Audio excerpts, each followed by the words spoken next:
Eurofonica. Eurofonica. Les radios campus de France s'associent aux radios libres européennes. Eurofonica. Une chambre d'écho citoyenne au cœur des institutions. Eurofonica. Les radios libres européennes au Parlement européen. Hola, ¿qué tal? Siamo in compagnia del presidente Tajani. On est en compagnie du président Tajani. Je suis Clara Stevanato, avec moi Caterina Moser d'Eurofonica Italia et Cécile Pollard d'Eurofonica France. On est ici aujourd'hui pour représenter Raduni, circuit des radios universitaires italiennes et Radio Campus France. Circuito delle radio universitarie italiane et Radio Campus France. Donc, comme on représente ici deux pays, il est normal qu'on fasse l'interview dans les deux langues. De toute façon, on sait que vous parlez les deux, donc ça ne posera pas de problème. Et je laisse la parole donc à ma collègue Cécile. Monsieur Tajani, 2 ans de mandat, peut-être le temps d'un premier bilan. Qu'est-ce qui est le plus difficile quand on est président du Parlement européen ? Mais c'est une chose importante, un grand honneur pour moi, d'être président du Parlement européen, qui est la seule institution démocratique de l'Union européenne. Et moi, je pense que l'engagement le plus important est d'essayer de réduire la distance entre les institutions et les citoyens. Et j'ai essayé de faire tout ce qui était dans mon pouvoir, avec toute la force, de saisir cet objectif pour démontrer aux citoyens que l'Europe, c'est pas quelque chose qui s'occupe de choses qui ne sont pas importantes pour les citoyens. On a essayé de faire comme ça. On a essayé de renforcer les pouvoirs de ce Parlement pour envoyer un message. Nous voulons l'Europe des peuples, nous voulons l'Europe des citoyens. C'est pas l'Europe du pouvoir, l'Europe des forts. C'est l'Europe des 500 millions d'habitants de ce continent. Ce sont les valeurs que eux ils partagent avec des idées différentes. Mais c'est le seul continent au monde où il n'y a pas la peine de mort. C'est le continent qui est uni par un mot qui s'appelle liberté. Et nous avons toujours essayé de la défendre au nom de nos concitoyens. Donc c'est pas facile. Malheureusement, nous avons vécu à la veille de Noël 2018 la tragédie d'un attentat terroriste à Strasbourg, où on a tué 5 personnes innocentes et on a blessé d'autres, à la veille d'une fête qui aurait dû être la fête de la paix. Voilà pourquoi c'est peut-être le jour le plus difficile et le plus triste de mon travail de président du Parlement européen. Parce que la blessure est une blessure aussi du Parlement. Parce qu'on a fait cet attentat quand le Parlement était réuni en session plénière ici. Et on a tué des journalistes aussi qui travaillaient ici. Donc la blessure est la blessure du Parlement aussi. Monsieur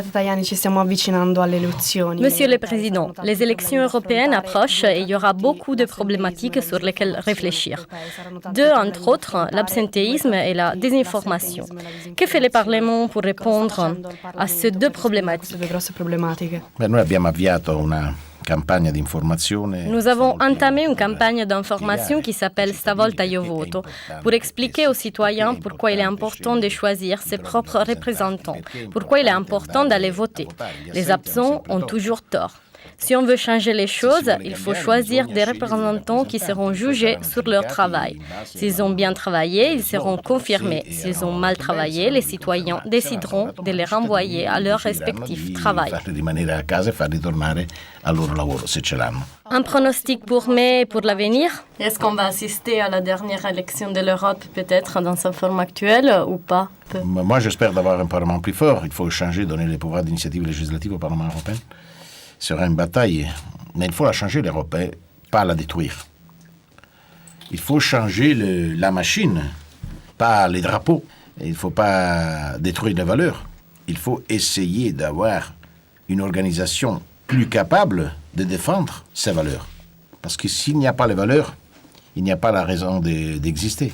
Et moi, j'espère d'avoir une Europe plus forte pour ce qui concerne le sujet qui doit essayer de résoudre le travail, l'immigration, la politique étrangère, la défense, la protection des frontières. Il y a plusieurs sujets. L'Europe doit s'engager sur les choses que les États membres les autorités locales ne peuvent pas résoudre. Je ne peux pas faire une prévision. Moi, j'espère que gagne le peuple. C'est le peuple qui doit décider. Bien réfléchir et après décider. En une phrase toujours sur les élections, si le Brexit n'est pas fait en mai, que va faire le Parlement? Va-t-il libérer des sièges pour des élus britanniques en une phrase? Je ne sais pas, il faut voir quel sera l'accord, bien sûr. S'il y aura une prolongation, si on va décider la Brexit dans une année, et je pense qu'il faudra choisir les députés européens britanniques.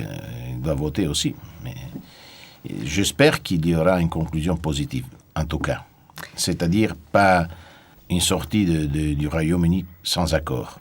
Cela risque de faire des dommages. In una frase, anche questo continua la sfida. En une phrase, c'est un challenge. L'Union européenne a demandé des élections libres en Venezuela, mais l'Italie non.